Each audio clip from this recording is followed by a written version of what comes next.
them. This is a message from the Environment Protection Agency, EPA, the Master Sabi Office for Environment Business. Join me today for save the environment for your future Bambai. My own primary responsibility na COP and for can negotiate on behalf of with the governments and with people there in Salon. COP, now they all countries in the world, they come together or negotiate on how the world will move forward on climate-related issues. Our coastal zones, which are at risk of severe erosion and flooding, are also receiving attention through nature-based solutions and mangrove restoration projects. However, the scale and urgency of these challenges require greater international collaboration and financial resources. Our country is committed to transitioning to a low-carbon economy despite our negligible contribution to global emissions. We're seeking investment in renewable energy projects, including solar and hydro, to improve energy access while minimizing environmental impact. Thank you. Our COPs are always busy, so it's been a whirlwind of meetings. We don't go to have plenty meetings. We don't meet sometimes we old party them, sometimes we new party them. We want to talk to for help with resources, for able to achieve some the mandatory things we country need for do by next year, including primarily the submission of the next generation of the NDC. We basically get for update some the ambitions we get at the current NDC, but also get for involved conducting some technical assessments. We get for clearly outline what thing we call decarbonization pathways.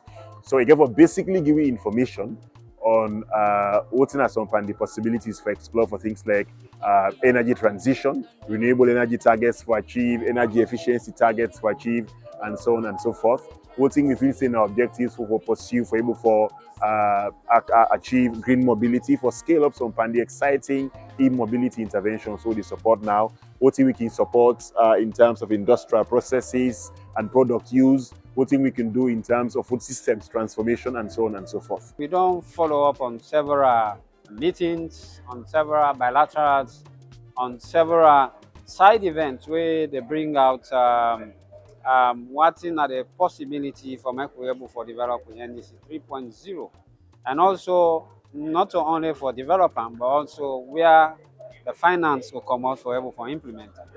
Because the NDC now I would say now the bedrock for achieve the goal 1.5 where the Paris Climate Agreement is set for many countries they meet, and where they advance what we can call both mitigation and adaptation issues.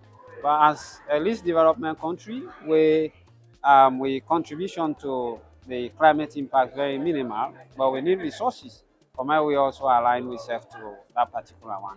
This conference at the 29th one will don't happen over the years. Outside decision makers, government bodies, ministries, departments, agencies, civil society organizations, private sector, youth, picking them they come for consider and discuss how we go for work towards climate action and how we go protect ourselves from this climate change. So this year, two main things where we don't focus on as an agency. One, now the NDC where they try for developing an NDC 3.0, and also now how to mobilize more financing for make sure say help countries like Salon kinds of what they call developing countries or even least developed countries for fight climate change. One. We don't can attend meetings, we don't attend side events, we don't engage with partners them, and even get more partners them, and also we don't even undergo trainings for make sure so we get the required knowledge and expertise. So when we go back home, we go make sure say we develop a very robust and very ambitious NDC and also mobilize more resources for how we fight climate change. Of course, COP29 na a critical a place where world leaders and they can make decisions about addressing climate change.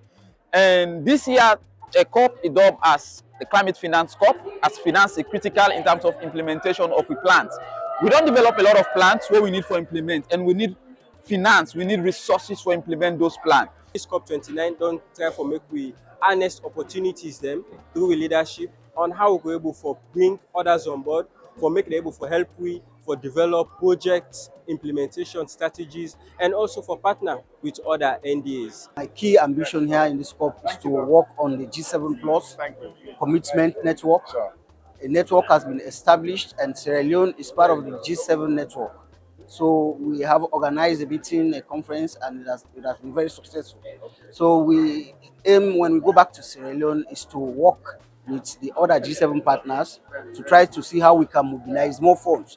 Because countries that are fragile, countries that are coming out of war, are very vulnerable to climate change. And it's a double compoundment.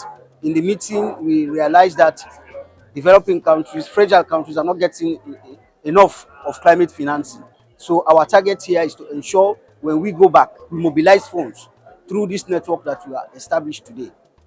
The COP or winner COP 29 na a well-learning environment where we don't come and we don't able to establish a partnership with certain institutions all over the world. And I believe say this COP everything centered around how we're able to take for fight climate. And on that basis, we don't pull now, we need to make sure say we'll go as a country, we'll be in the environmental aspect, we collaborate, we coordinate, we'll make sure we do implementation, but we'll ensure say the climate resilience, the climate finance, the climate action plans, we will pull now, implement as a country. Now we will help for make sure say we be part of the global community, we're interested in the fight against climate change. We also need to talk about developing a carbon management framework or a carbon market framework. We can basically delineate the rules. If you want to enter the market, what are the rules that we go follow, what are the procedures, would I get whose kind of responsibility, all of that one day. So between now and COP30 next year, we get to organize study tours. We go allow we and critical players in the sector for understand how to go about doing all of them things there, how we go about for delineate responsibilities and how can arrogate, their responsibilities and they over time, and also assign specific timelines, because all NTR what they talk about so get specific timelines against which we need for complete them, get them submitted to UNFCCC and the other MEA bodies who they work with. But one thing also important now, how we can all come together in COP30 in Brazil next year for launch the instrument here, or maybe we symbolically sign some Article 6 cooperative agreement there. We go really show we readiness to participate in the carbon market and begin to get that money. We go to benefiting more people in the communities, more vulnerable communities, supporting some organizations and they will work directly with them people that are really vulnerable and addressing more directly some risks and hazards we don't identify through some plenty assessments and the engagements we don't get over time. So good news day, say some money they come, some new partnerships get for also bring we some additional financing, and we all get for continue to work together with the ministry, with all of the other partners to make sure say we develop all of the instruments here and get them ready for COP30 so that His Excellency or we political leaders will get something for launch, something for use for engage the private sector, so that we self go begin to get money from this carbon market. We don't get so popular. We as a country self will begin for benefit.